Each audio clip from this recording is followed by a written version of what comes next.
ఈ వారం CM Revanth Reddy schedule బిజీగా గడిచింది. యూరియా కొరత అధిగమించేందుకు కొత్త ప్లాన్, సర్కారు బడుల్లో చదివే పిల్లలకు రాగిజావా, ఎప్పటికప్పుడు యాప్లోనే మిడ్ డే మీల్ బిల్లులు, ఇంజనీరింగ్ ఫీజులపై సర్కారు కొత్త యాక్షన్ ప్లాన్, వీటికి సంబంధించి ఫుల్ డీటెయిల్స్ ఇప్పుడు చూద్దాం.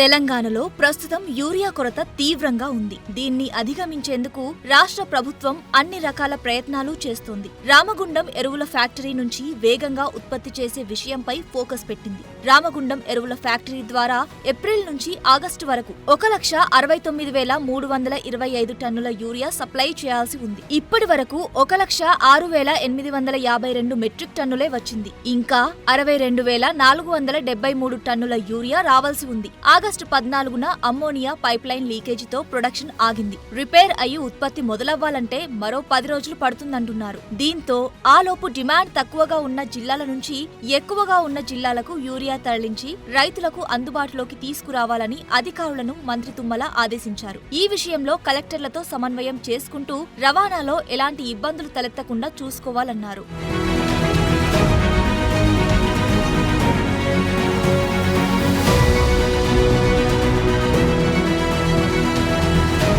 ప్రభుత్వ పాఠశాలల్లో చదివే పిల్లలకు త్వరలో రాగిజావా అందించేందుకు రంగం సిద్ధమైంది. ఈ విషయంపై రేవంత్ రెడ్డి ప్రభుత్వం పాఠశాల విద్యాశాఖకు ఆదేశాలిచ్చింది. శ్రీ సత్యసాయి అన్నపూర్ణ ట్రస్ట్ భాగస్వామ్యంతో రాగిజావా పంపిణీని గత 2 ఏళ్లుగా అమలు చేస్తూ ఉండగా అందుకయ్యే ఖర్చులో 40% భరించాలని ఆ ట్రస్ట్ ప్రతిపాదించింది. ఈ విషయంపై విద్యాశాఖ ఆలోచన చేసి తాజాగా 40% ఖర్చు భరించేందుకు ఓకే చెప్పింది. పిల్లలకు రాగిజావా అందించాలంటే ఏడాదికి 37 కోట్ల రూపాయలు ఖర్చు అవుతోంది. ఇందులో తెలంగాణ ప్రభుత్వం 14 కోట్లు తన వాటాగా ఇవ్వనుంది. ఇప్పటి వరకు మధ్యాహ్న భోజనం వంట కార్మికులు రాగిజావాను వండి పిల్లలకు అందిస్తున్నారు. ఆ పని కోసం వారు ముందుగా పాఠశాలలకు రావాల్సి వస్తుంది. దానికి తోడు బెల్లంతో కూడిన రాగి పొడిని నీటిలో కలిపి వేడి చేయాలి.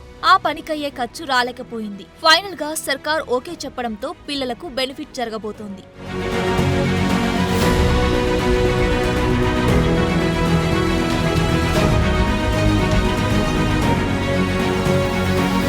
ప్రభుత్వ స్కూళ్లలో మధ్యాహ్న భోజనం వండి పెట్టే కార్మికుల బిల్లుల కష్టాలను తీర్చేందుకు తెలంగాణ ప్రభుత్వం రెడీ అవుతోంది. ప్రతి నెల 10వ తేదీలోపు గ్రీన్ ఛానల్ ద్వారా బిల్లులను చెల్లించేందుకు ఏర్పాట్లు పూర్తి చేసింది. విద్యాశాఖ మంత్రిగా కూడా ఉన్న సీఎం రేవంత్ రెడ్డి ఆమోదం తెలిపాక అమలు చేయనున్నారు. దీంతో రాష్ట్ర వ్యాప్తంగా సుమారు 26,000 స్కూళ్లలో 52,000 మంది వంట కార్మికుల బిల్లుల సమస్యకు తెరపడుతోంది. ప్రతి నెల చివరి రోజు ఏ పాఠశాలలోని కార్మికులకు ఎంత చెల్లించాలన్నది బిల్లు వస్తుంది. దానికి హెడ్ మాస్టర్ ఆమోదం తెలపగానే ఎంఈఓ సరిచూసి ఓకే చెబితే చాలు. ట్రెజరీ ద్వారా బిల్లు మొత్తం 10వ తేదీలోపు కార్మికుల బ్యాంకు అకౌంట్లలోకి పడుతోంది. అందుకు అధికారులు ఎండిఎం యాప్ ను రెడీ చేశారు. అప్పులు తెచ్చి భోజనం పెట్టాల్సి వస్తోందని కార్మికులు వాపోయిన సందర్భాలు ఉన్నాయి. ఈ మిడ్ డే మీల్ పథకానికి 10 నెలలకు కేంద్ర రాష్ట్ర ప్రభుత్వాల వాటా కలిపి 540 కోట్లు ఖర్చవుతోంది. నెలకు దాదాపు 55 కోట్లు అవసరం. ఆ మొత్తం అడ్వాన్స్ గా ఉంటేనే గ్రీన్ ఛానల్ అమలు సాధ్యమవుతుంది.